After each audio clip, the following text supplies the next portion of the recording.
FIFA বিশ্বকাপ চলছে আটলান্টিকের পারে আমেরিকা, মেক্সিকো, কানাডায়। তবে আটলান্টিকের নীল জলরাশির ঢেউ আর আর্জেন্টিনার আকাশে নীল সাদা রঙের ঢেউ যেন আছড়ে পড়েছে ঝিনাইদহে।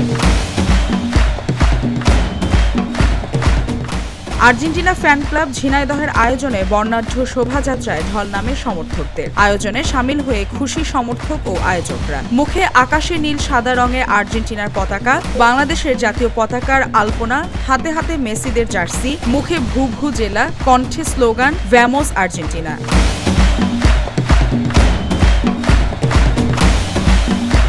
বর্ণাঢ্য শোভাযাত্রায় ব্যান্ড পার্টি, বাইক শোডাউন আর সমর্থকদের নেচে গিয়ে উদযাপন। ঝিনাইদহ শহর হয়ে ওঠে যেন এক টুকরো আর্জেন্টিনা। তবে আকাশের নীল সমর্থকদের মুখে ছিল ব্রাজিলের গল্প।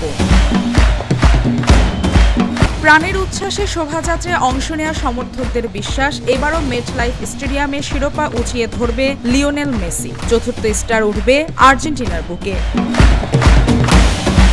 আর্জেন্টিনা এই মুহূর্তে বিশ্বের সেরা প্লেয়ার মেসি আছে, আর আমাদের বাস পাখি মার্টিনেজ তো আছেই, এছাড়া আলাভারেজ আছে। সব মিলে আর্জেন্টিনার একটা ব্যালেন্স টিম। যে আমার হাতে দেখতে পাচ্ছেন ওয়ার্ল্ড কাপ, এটা আসলে এটা রেপ্লিকা হলেও আমরা ব্যাক টু ব্যাক চ্যাম্পিয়ন হতে যাচ্ছি। কোনো ভুল নাই, Argentina back to back champion. এই যে তারই প্রতিচ্ছবি আমার হাতে। আর্জেন্টিনা ফ্যান ক্লাব ঝিনাইদহের উদ্যোগে আজকের এই শোভাযাত্রা আয়োজন করেছি। শত শত আর্জেন্টাইন সমর্থক বর্ণিল সাজে তাদের প্রিয় দলকে সমর্থন জানাতে তারা জাতীয় পতাকা যেমন নিয়েছে, তেমনি আর্জেন্টিনার পতাকা সজ্জিত হয়েও তারা কিন্তু এই র্যালিতে অংশগ্রহণ করেছে। এর আয়োজনটা আমরা খুব সুন্দরভাবে সাজানোর চেষ্টা করছি। প্রথমে দুইটা বাইকের একটা বহর থাকছে ছোটোখাটো, তারপরে প্রাইভেট কার থাকছে, জিপ থাকছে, এরপরে নারী এবং শিশুদের একটা র্যালি যাচ্ছে। ঠিক তার পেছনে থাকছে আমাদের 50 ফিটের পতাকা, বাংলাদেশ এবং আর্জেন্টিনার কম্বাইন্ডে। এর পরবর্তীতে থাকছে আমাদের সিনিয়র সিটিজেন যারা সমর্থক আছে তাদের একটা র্যালি থাকছে।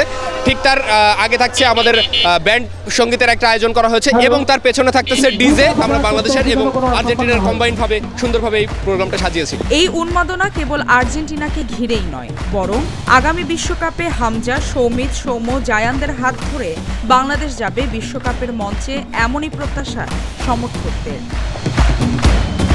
মালিহা চৌধুরী, আয়না টেলিভিশন।